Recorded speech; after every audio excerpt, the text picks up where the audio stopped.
tidak perlu melalui bursa, pandai bursa, jadi bisa langsung. Otoritas Jasa Keuangan OJK Jatim mencatat kerugian akibat penipuan dan aktivitas keuangan ilegal masih cukup tinggi. Menurut Direktur Pengawasan Perilaku Pelaku Usaha Jasa Keuangan, Edukasi Perlindungan Konsumen dan Layanan Manajemen Strategis OJK Jatim, Dedi Patria, hingga 2023 kerugian masyarakat dari investasi ilegal mencapai 139,67 triliun rupiah yang dilaporkan akibat investasi ilegal. Dan jumlah tersebut pasti dapat terus bertambah hingga tahun ini.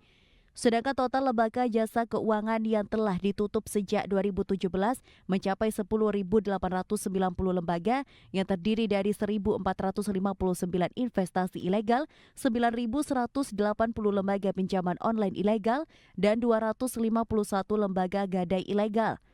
Dari jumlah tersebut, periode Januari-Agustus tahun 2024 saja sebanyak 2.741 lembaga keuangan. Dedi menjelaskan kebanyakan kantor lembaga keuangan seperti itu tidak berada di Indonesia. Hanya 24% saja yang ada di Indonesia. Tingginya jumlah kerugian di Jatim karena meski sudah mendapatkan literasi atau pengetahuan mengenai investasi, namun mereka tetap tergiur dengan iming-iming yang ditawarkan. Kenapa tinggi ya? Pertama, mungkin karena kita literasi, kita edukasi, mereka jadi, oh iya ini ada tempat pengaduan nih, kita diperkenankan mengadu nih ke OJK, ada salurannya nih. Itu pertama. Yang kedua, sebanyak itu yang kita literasi, korbannya juga ya artinya bukan kita tidak bisa bilang mengatakan makin banyak, tapi masih tetap ada yang menjadi korban. Karena kan upaya mereka itu tidak berhenti ya, mereka itu terus berusaha.